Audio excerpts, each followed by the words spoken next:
Welcome to the First Buck Podcast, where we feature stories about entrepreneurs and the people who support them. Now, let's get started with the show.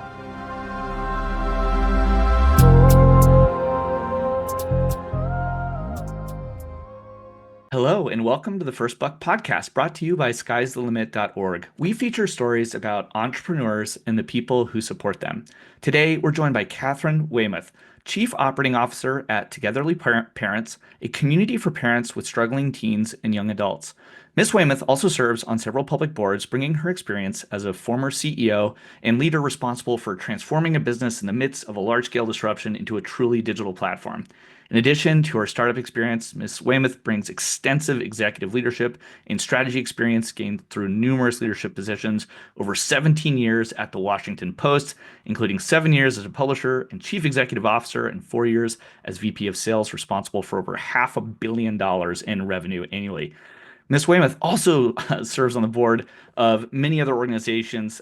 She had a time as an assistant general counsel at the Washington Post. She has a JD from Stanford Law School, a BA from Harvard, and she serves on the board for Public Services, Cable One, Graham Holdings, Xometry, and Sequoia Mutual Fund. And besides all of that extensive professional experience, she also is an incredible philanthropist, serves on the nonprofit Meadow Reproductive Health and the Philip Graham Fund, and is an advisory board member of the Cipher Brief. So we had an amazing introduction to her already, and we're so excited for you to be on the podcast today. We have a little tradition around here. We always like to learn, how did you earn your first buck? Well, thanks for having me. I was thinking about that. I think my first job was in college working as the barista to make a little cash on the side. And I actually really enjoyed it. It was a great way to meet people and, get a little extra cash. I love that. So, from helping people get a little bit of caffeine to get going in the mornings, talk to us a little bit about what happened after college and how did you sort of start to think about entering the workforce or beginning your career? Yeah.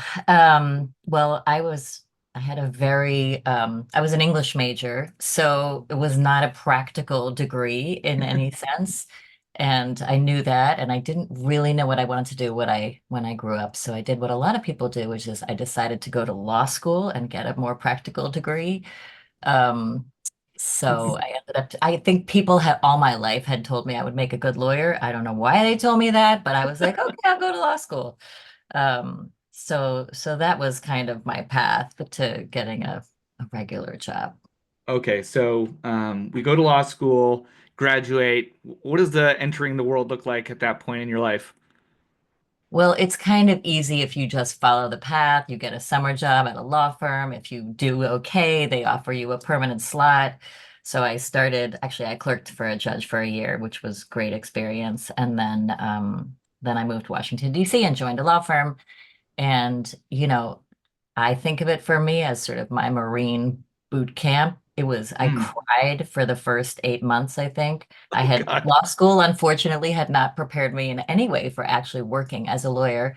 Um, and I had to learn a lot on the job, but it was an amazing group of people, and I learned a ton, and I actually loved it. So we just practiced general litigation, and they kind of threw you in, and you worked with a partner and figured it out as you went along.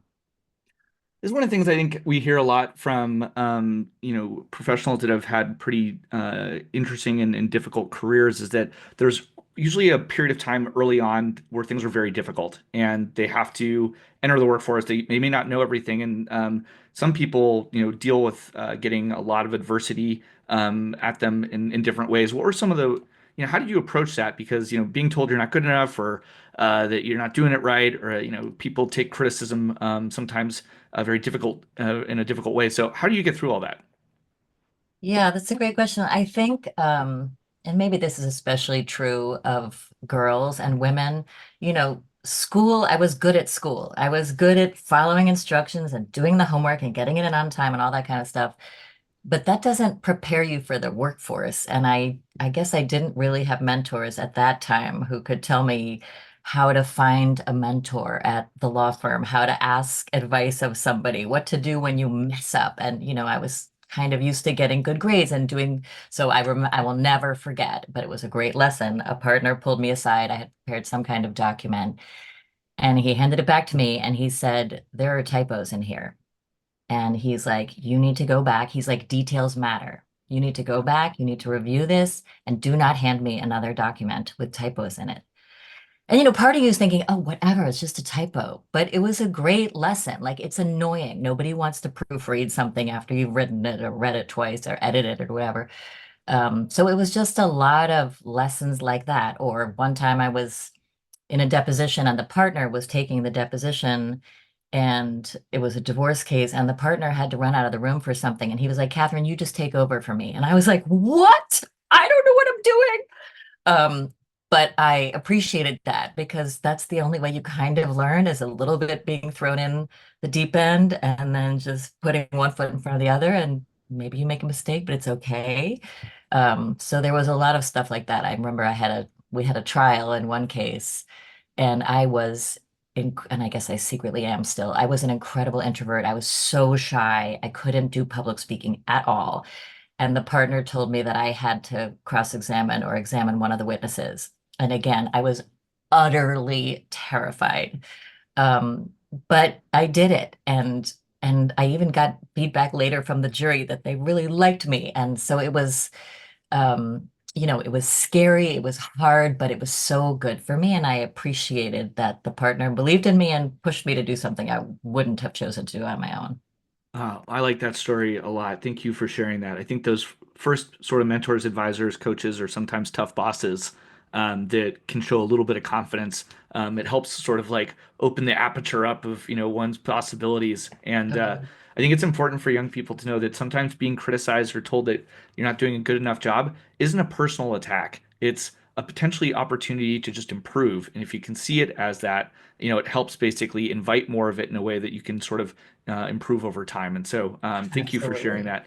Yeah, you mentioned something important, which is, how to go about finding people that can, be those advisors, coaches, or mentors. And it's not always easy, especially maybe if you are a little bit introverted. So, what advice might you give young people for finding, those kind of professional mentors across their careers, and who should they be looking for? Yeah, I think that is so, so important and can really change your career in so many ways. And I'm not a believer in the formal mentorships in companies, when you're just assigned somebody, because that doesn't always work. I think it's about looking around wherever you are working and finding people that you sort of admire. And in my experience, if you just approach somebody and say, "Hey, can I buy you a cup of coffee? I'd love to get your advice." People are actually usually flattered. They usually are happy to help somebody. And and then just ask them, like, "This is what I want to do," or, "This is why I want to be in 5 years. Do you have any advice about how I should get there?" And then they, if you gel, then they can become a friend and a mentor for a long period of time. And so I think it's great to find people like that around your company. Amazing. All right, great recommendation. So earlier we learned that you earn your first buck making coffees. What was the first buck you ever donated or gave away to charity, and why? Oh gosh. Um, I'm not even sure I remember, but I'm sure I have like a very soft heart. I'm a deep empath. So it was probably something around animals because I'm a total dog person. But I think I am blessed. I came from a family with means, and my grandmother was the owner and publisher of the Washington Post. I had grown up around strong, successful women. Like, my high school friends used to call us the Amazon family because they viewed us as these tall, strong, independent women, which we were.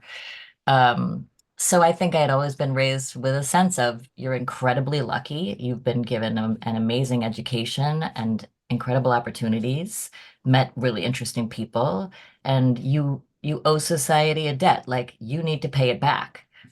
So I think I always had that sense, and that has also, it is a gift, and actually giving, if you believe in whatever the charity or organization is doing, makes you feel good. And I think it is part of our responsibility for those of us who have had opportunity and success and are able to do it. Cool. So I guess the apple didn't fall too far from the tree in your case, which is amazing. Let's talk a little bit about your experience at the Washington Post, becoming a CEO, and what were some of the maybe steps that if you could reflect on that sort of help prepare you for that? You learned some public speaking, doing battle in court, in complex litigations, and then negotiations. And imagine, taking care of budgets and hiring people. How did you sort of expose yourself to those things? Yeah, I think what really changed for me is I went from being a lawyer, and at some point, somebody from I was had moved to the Washington Post as an attorney, and after 4 years of doing that, somebody from the then vice president of advertising reached out to me and said, "Hey, would you be interested in coming to the advertising department?" And I was like, "What?" I knew nothing about advertising. I knew nothing about sales, Right, and which is the core business actually of how totally the core business business. At the actually time, operates. I was Right. working at the .com entity, which was a separate company, actually, WashingtonPost.com. And everybody was like, print is dead, and she wanted me to go back to the newspaper. But I did it. I just took a leap of faith. I was like, you know what? That was the revenue driver for the paper at the time. I was like, that's the way I'm going to learn the business, and I'm just going to take a leap of faith. So I did it. And I started, calling on auto dealers and carpet makers and you name it, I called on them. And I actually loved sales. Sales is just people. It's just, you go in and you learn about their business and how can I help you grow your business. So if you had asked me before I joined advertising, would I ever end up doing sales? I would have laughed. But so I think the lesson for me, and I often do share this with young people, is don't plan your whole career out 25 years. You never know. There are going to be pivots and turns, and I would say be open to that because you actually don't know what you might end up loving. So I started in advertising, and then I graduated. I had my first job as a manager running what we then called the help wanted section, now the job section. And I was terrified. Suddenly I was managing 40 people. I had never managed anybody. And it was in the help wanted section. And so I would go to cocktail parties in Washington, D.C., and people would ask me what I did. And I would tell them that I ran the help wanted section, and they would run as fast as they could away from me because it sounded so boring. But again, I loved it. I learned so much. Again, it's about people. How do you motivate them? And at the time, we were in a total battle with, suddenly the internet had come along. And so we were in a battle against Hot Jobs and Monster and Career Builder. And so it really was a very strategic job of thinking about, we have this great print product that makes a lot of money. How do we transition this to the digital world and do it in a way that serves our customers? So that's I just started doing one thing after another, and then I ended up running the whole advertising department, which, was 300 people and $500 million in revenue. And I had no plan of becoming publisher and CEO. None. That was not on my radar. And at some point, my uncle started talking to me about whether I would wanted to do that or was ready to do that. And all I could think was, I'm totally not ready at all. But I also had a vision for what I thought we should be doing as a business. And he finally said, actually, it was somebody else who said to me, Catherine, if you're going to make those changes, only you can make those changes. So Right. if you want to make them, you got to step up and do it. So I did. And again, I was completely terrified. I still was, I guess I had learned some public speaking running the advertising department and gotten a little more comfortable doing that. And my grandmother had told me that's the only way you're going to get comfortable doing it is just do it. Just do it. The more you do it, the more comfortable you get. And I definitely learned to take some deep yoga breaths before I give a speech and just slow your heart rate down. Um, yeah, so that was kind of my path. Okay, so just do it and stepping into the uncomfortable. I think one of the things you mentioned was, sort of when you talk about your like unique management or leadership style and sort of developing that over time, one of the hardest things for business leaders is always, I think, figuring out how they're going to hold people accountable and what their structure for doing that is. We listen to a lot of young entrepreneurs talk about how difficult it is when they hire their first employee or their first few, to get them, really contribute. And I wonder if you'd had any words of advice around, how to sort of make that, I would say that decision earlier on or not about when you work with someone or when you let them go. Those are hard things about hard things, but I'd love to hear what you think. Yeah, and not just from my own experience uh, at companies, but also sitting on boards of both large companies and small companies. I've seen all kinds of different leaders from startups to very established businesses.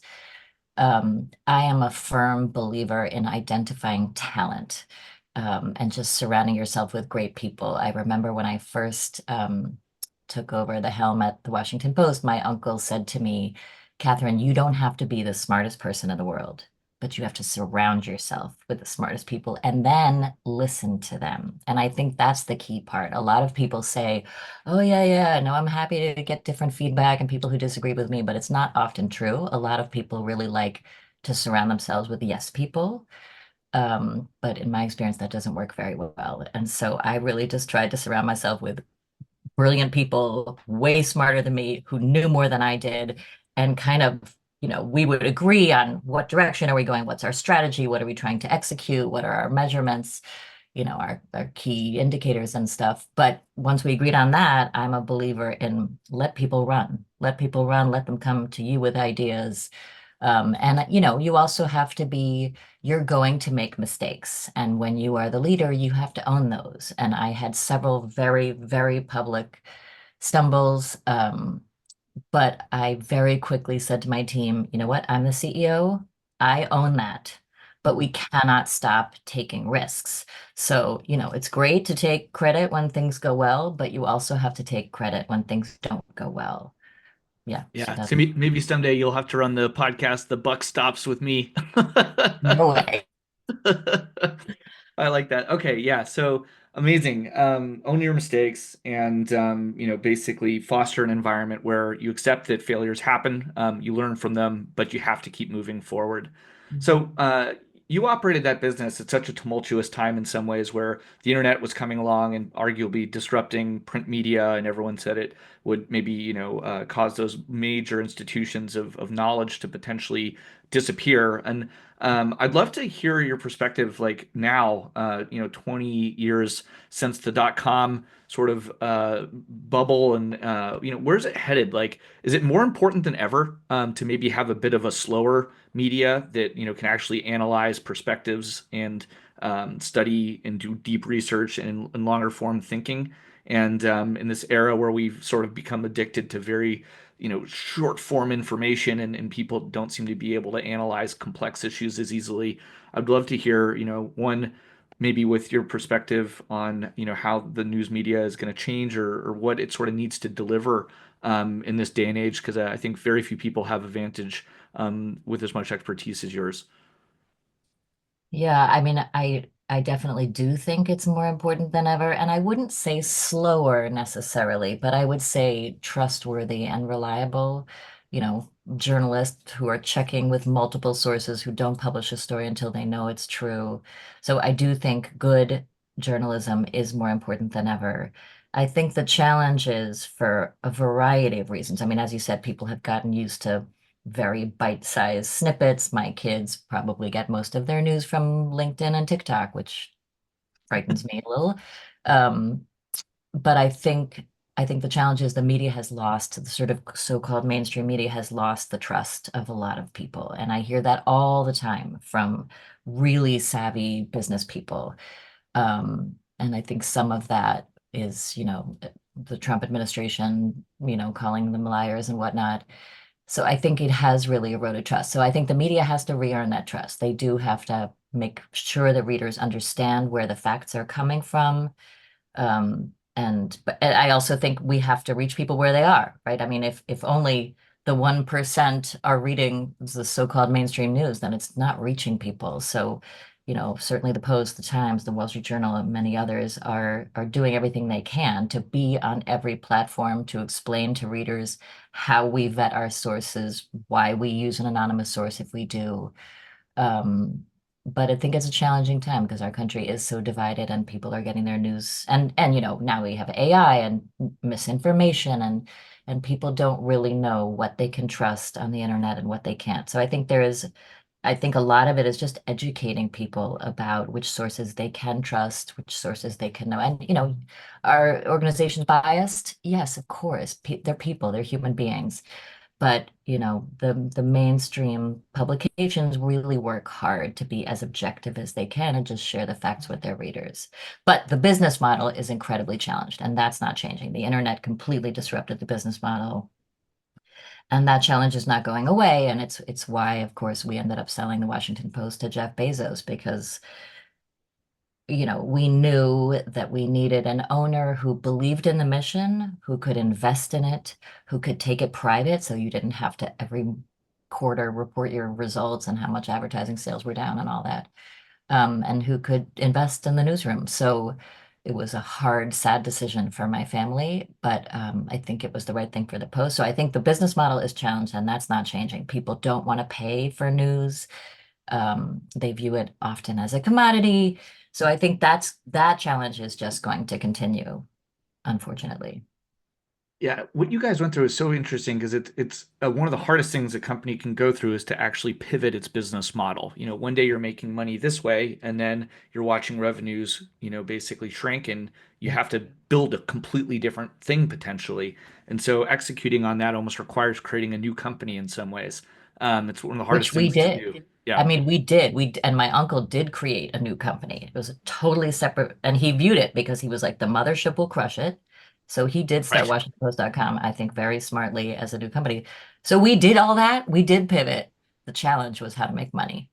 Yeah, and that is always, I think, the crux of it. At the end of the day, the organizations have to be sustainable to survive, and then Yeah. sometimes they require a pivot that takes a while. And I think, the example you provide of having, taking the business private again and having a longer term, investor or leader that can operate with the mission over the duration is so critical.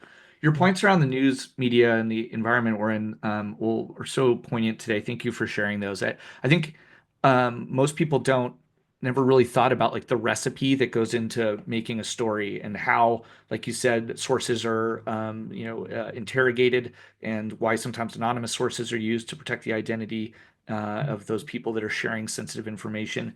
And what's interesting to me is that like the recipe for how an algorithm works is far more complicated and even more obtuse.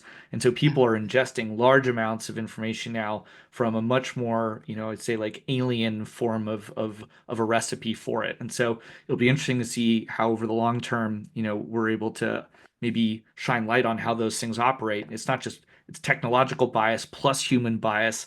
And in a lot of ways, we're sort of just learning the consequences of using these types of systems today. And the way old form books were written and made, it took a long time to write up a whole book. Yeah. And today with the augmentation of content through AI, we're going to have a proliferation of content. I'm not sure Mhm. that's going to make for a proliferation of truth or No, veracity it will not. at all. So it's going to be very, very difficult to figure it all out. Um, all right, so I had a couple more questions for you. I know your time is precious. We help a lot of early stage entrepreneurs that would look up to someone like you, and they know that entrepreneurship can feel really scary or intimidating. What advice would you give to a bunch of young women out there or girls that are sort of not sure where to get started or how to think about the stress that might come with taking that first step? And what would you tell them? Yeah, great question. I think about this a lot, and I have worked with many female entrepreneurs. I think part of the challenge is the way women are socialized, right? We're socialized as pleasers, and and I see a lot of, and I don't want to overgeneralize, but a lot of male entrepreneurs who are just like they just totally believe in themselves and their idea, and they're like, yeah, I can do this. And women, they often say women don't start a business until they know it can work. Um, so sometimes you do just have to have an idea, believe in it, and just put one foot in front of the other. And I do think I don't love reading sort of classic business books, but I love reading or listening to podcasts of successful businesses and entrepreneurs. Like right now, I'm listening to, and it's an old book, Shoe Dog by Phil Knight, the Oh, guy that was who so started good. Nike. It's so Yeah. good. And that's a perfect example. He had this crazy idea, right? Of importing sneakers from Japan for runners. His father was like, stop jacking around, like get a real job at, Price Waterhouse or whatever. And he just had this passion for it, and he wanted to do something that he loved, and he had no money, and borrowed a little from his dad, and then got some shoes, and then started selling them at the track. And um, so I do think you have to believe in your idea, because there's going to be a lot of bumps on the road. There's going to be a lot of people who are going to tell you you can't do it. Um, and you have to be able to navigate those bumps, like when somebody tells you no, or you run out of money or whatever. And then just keep putting one in front of the other.